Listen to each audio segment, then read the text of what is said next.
I'm so excited about this. My son got me 2 Edelweiss last year, and I just stuck them in this pot, and they're actually coming back. I've tried that before in years past, and they never came back. And actually, this was a pretty cold winter, so there they are. I wonder if they'll bloom. I'll have to feed them. And here, I think I have some cosmos coming up. They seeded themselves. That would be nice. And I have a couple over here too. I have some seeds. I should just spread them in there because they're really pretty. This fountain doesn't work, so I have to work on that at some point. And I have to give my crane some Rust-Oleum paint. I've had him for a lot of years. And I think my little hydrangea is coming back. I see a little bud. And I don't know what this is, if it's a flower or if it's a weed. I'll just let it grow. And in these, my Wandering Jenny is coming back. So I'll let those grow, and then I'll get rid of some of the hanging baskets. They're too hard to keep watered. So, and then here, my clematis is coming back. Looks like a dead mess, but it's not. It's coming back. So that's good. And I have strawberry plants all over the place. They've turned into wild strawberries. And I have some lilies coming up here. So the garden is coming back to life. That's always good to see. Finally remembered to drill holes in this box. So all the water is draining out. And then I'll be able to move this box over there. And then I'll be able to have this area open, and I'll be able to reach all my city picker boxes.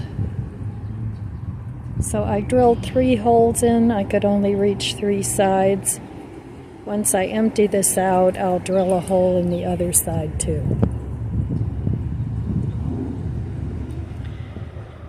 So I have to secure this side of the fence. Hopefully I'll be able to do that tomorrow. My grandson will be home and he can help me with the twist ties.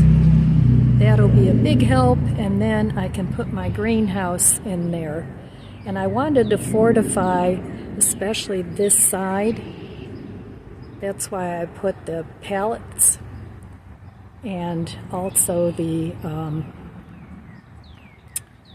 grids, just so if the wind is too strong, my greenhouse won't blow away, because it's just a plastic greenhouse like this one, except it's bigger. It's a it's a pop-up one. Almost dropped my camera. I'm gonna have to get a new camera pretty soon.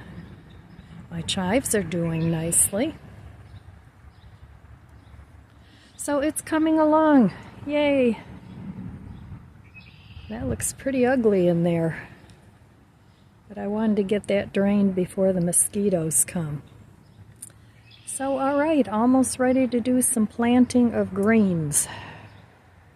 Well, it's another day, and not another dollar.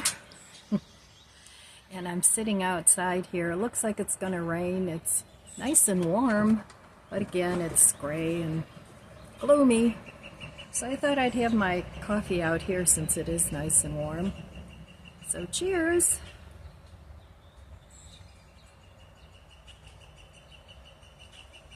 The birds are singing though, which is nice. So I was thinking about my garden here, because this is the time of the year where I think about my garden.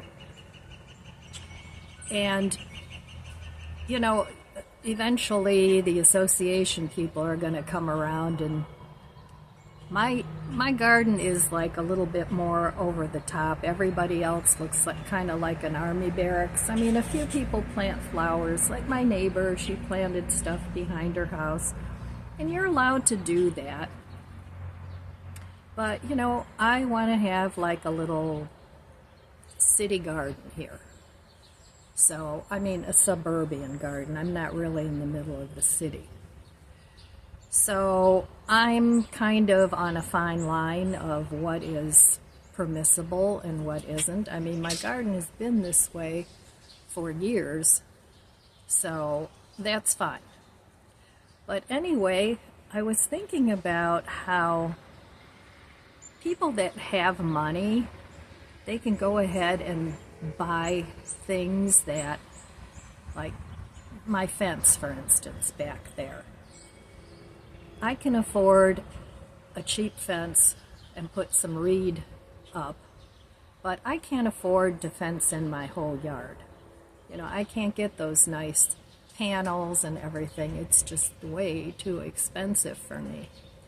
So sometimes you have to go thrifting for your garden things, or you have to DIY things, and you know, it doesn't always look high-end, let me put it that way.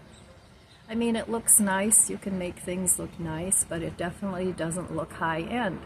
And there are a lot of high-end people out there that, you know, if it's not high-end, they kind of turn their noses up at it. So, but another example of that is my city picker boxes. I can't afford to buy really beautiful raised beds. I just can't afford them. So I had to go with the city picker boxes. Now what I'm thinking of doing, kind of to camouflage the city picker boxes, because I have a bunch of them. Now if you only have one or two, you know, that's fine. But I have 10 of them. So, and I know it was costly in the beginning to buy those, but it was still way cheaper than if I were to have a landscaper come out here and put in some beds for me. Plus that, everything has to be like temporary back here. You can't really build things in. They don't like that. So I was thinking about getting a shorter reed fence and maybe putting that around my city picker boxes there, like a 3-foot one, and just kind of making it look a little bit more cohesive. I think that would look really nice. So, yeah, if you don't have money, I'm watching the birds, they're flying all around me.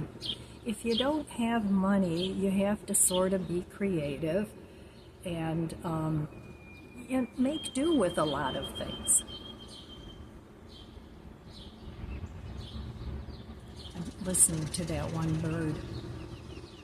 That stopped now. But anyway, so if the high-end people come around and they look at your stuff, they're going to go, oh, that's not, you know, attractive, or that's not this. Not to say you can't make it look attractive. But I like a very down-to-earth garden. I like a lot of the vintage things in my garden. I like the way they look. I like the vintage pots. Now, fortunately, the pots, a lot of them that I did buy, have held up very well, like the big ones that I put on my deck. And they have really held up for a lot of years, and they didn't cost much at all. But, you know, a lot of those big, huge pots now, you can pay $100 for. And I didn't pay nearly that, because I think I bought them at Mark's many years back. And honestly, Mark's doesn't have the deals anymore that they had a few years ago, because they get a lot of overstock and things, and now with prices as high as they are, you just don't get a lot of that stuff. So I just was thinking about that, and you know, you got to do the best you can and give people a break. That, I mean, I'm not talking about, you know, having a junky yard. I mean, right now mine looks a little junky because I'm in the process of cleaning it up. But it looks really nice once I get everything done. So, yeah, people that don't have a lot of money, they just have to improvise and make do with what you can find, what you can DIY, what you can upcycle. Spray paint goes a long way. If you have a lot of things that are not cohesive, you can go ahead and buy some cans of spray paint, and probably for under $40, depending on how much you have to spray paint, you can make a cohesive look out of it. So I have a lot of cans of spray paint in the garage, and I want to use those up. So I'm going to be spray painting some of my furniture too. And oh, there's the singing bird again. It's starting to rain, so I have to take my coffee indoors. And it's supposed to rain off and on all day, so I'll be doing things inside. I have plenty to do. Lots of laundry, I have to pay bills, those things I've let go while I was out here in the garden. So, all right, well, I have to vacate now and go inside before I get rained on. I'm going to make a meal, and I just got some things out of the fridge. This was from a meal that I've eaten a couple times already. So I'm going to chop this up. This is seitan that I marinated. This is still a little tiny bit of cauliflower and tofu grounds. I have this tomato that's getting pretty soft. It's an heirloom tomato. I want to save some of the seeds. That was from Mark's. I got that quite a while ago. I got this pasta I wanted to try out from Dollar Tree. It's pre-cooked. I have a cream cheese I've had open in the fridge for a while. Got some butter. And I've got a couple things of greens that I paid $1 for, probably about a week ago at least. So I'm going to make a dish out of this and use up some of these ingredients. So the first thing I'm going to do is chop up this seitan. I'm going to combine it with this. That'll be my protein source. I'm going to fry it in a little bit of butter with the tomato and add a little cream cheese. That'll be my sauce, and then I'll add it to the pasta. So I'm going to get moving here and make myself a meal. Alright, I added a little veggie broth. These tomatoes don't have a whole lot of juice. And I added a little tiny blob of cream cheese, and that will be my sauce. And then I'm going to heat up the pasta in the microwave, and that will be tonight's dinner. I didn't have to add any other spices other than some veggie broth powder because the seitan was very well seasoned, and so was the other not meat. So that's it. I'm going to plate this up, and I'll be back. Okay, let's give this a try. I put some parsley and some Parmesan cheese and some green onion on top.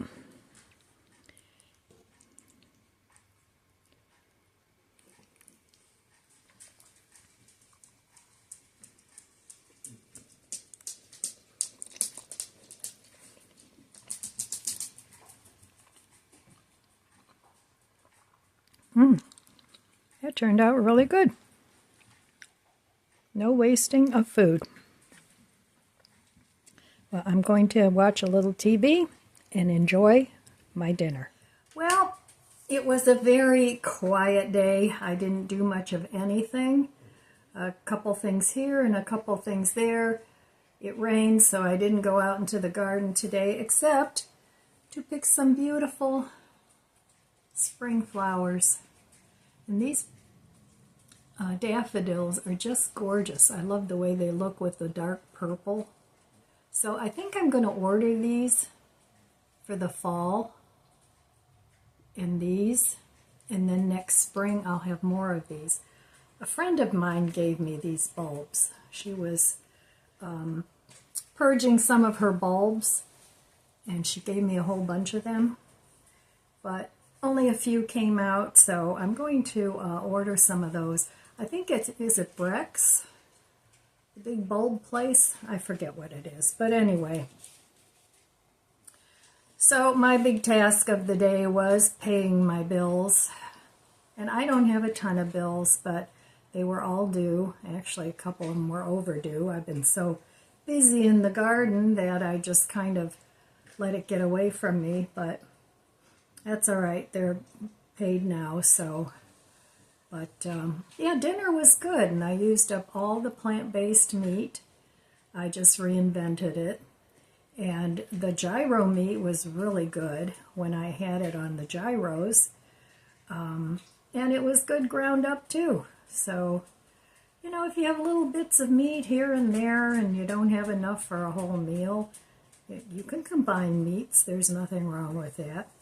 Same thing with plant-based meats. You can just combine them and make a whole new dish. And you guys know I like to do that anyway. So if you learn the basic ingredients, what goes with what, then you can really create any dish. So, all right, my friends, well, I'm going to go do more nothing. It was a very nothing day, very quiet, and that's good, just the way I like it. So, all right, my friends, that's all I have for you today. I want to wish you abundant blessings. I love you guys. Be good to yourself. Be good to others. God bless you, and I'll see you next time. If you enjoyed this video, please subscribe, comment, and like. It helps my channel grow. Don't forget to share, and thanks for watching.